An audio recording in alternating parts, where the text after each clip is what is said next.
Good morning বন্ধুরা। তো দেখো আজকে আমাদের ঘরের সব জিনিস বাইরে বের করা হয়েছে। আর এই যে ফাঁকা ঘর, দেখো ঘরটা ফাঁকা হয়ে গেলে কেমন লাগে, তো সেটা দেখো তোমাদের দেখাচ্ছি। এই যে পুরো মাটি তুলে কুপিয়ে আবার তোমার দুমুচ দিয়ে সমান করা হচ্ছে, তারপরে ওর উপর সিমেন্ট হবে। এই যে ঘরের সব জিনিস বের করা বাইরে, দেখো তো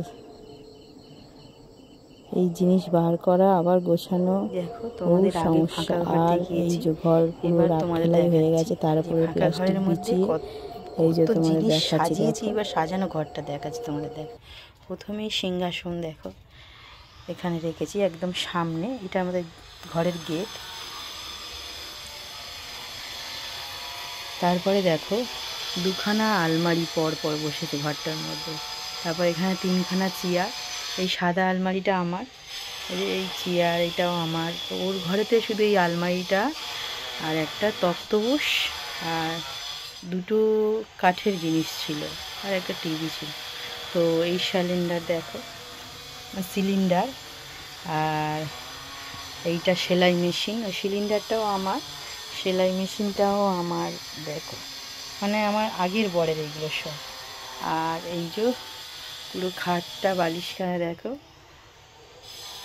ওদের বালিশ কাঁথা হাফ, আমাদেরও হাফ বালিশ কাঁথা। এই যে ব্ল্যাঙ্কেটগুলো সব এই জানালায় রোদ্দুরে দিয়েছি, বক্স জানালা বুঝতেই পারছো।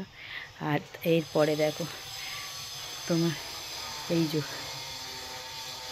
পুতুল, এই শোকেসে পুরো প্যাকটা, ওই আলমারি দুটো পুরো প্যাকটা, মানে জিনিস ভর্তি, বেশিরভাগই আমার। আর এই দেখো এই আলমারির দরজাটা খুলতে পারবো কিনা জানি না, এর পিছনে আলনা রয়েছে। এই যে আলনায় জামা কাপড়, এটা আমার বরের আগেই ছিল আলনায় জামা কাপড়, মানে আলনাটা ছিল আগে, জামা কাপড় বলছি। আর এই চৌকিটা ছিল ওর আগে। তো এই দরজাটা এবার সামনে আর একটু দেখা, এবার খাটের তলা দেখো, পুরো খাটের তলা ভর্তি শুধু আমার জিনিস। আর ওই যে সামসেটের ওপরে দেখতে পাচ্ছ যে হলুদ বস্তাটা, ওইটাই আমার জিনিস রয়েছে, তারপরে ওদের সব রয়েছে। আর এই যে খাটের তলায় দেখো, খাটের তলায় সব আমার জিনিস, শুধু একটা টেবিল ফ্যান রয়েছে এখানে ছোট্ট, আমার যেহেতু স্ট্যান্ড ফ্যানটা দাঁড় করানো, ও টেবিল ফ্যান রাখার আর জায়গা নেই।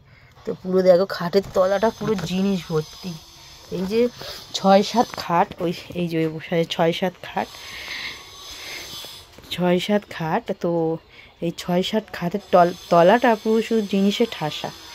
তো এবার তোমাদের দেখাই পুরো ঘরটা, মানে সাজানো ঘরটা এইভাবে দেখাচ্ছি তোমাদের, পুরোটা দেখাই। পা রাখার জায়গা শুধু, মানে নড়াচড়ার জায়গা শুধু এইটুকুই, এইভাবে গুছিয়ে রেখেছি। তো বলো বন্ধু, তোমরা বলো গোছানোটা কেমন হয়েছে, সব জিনিসে ভর্তি, দেখতেই পাচ্ছ।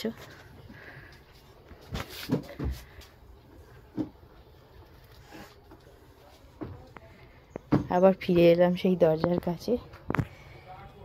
তো এখানেই রাখছি ভিডিওটা। আর রান্নাঘরে এইটাও দেখো ভর্তি হয়ে গেছে সব জিনিস।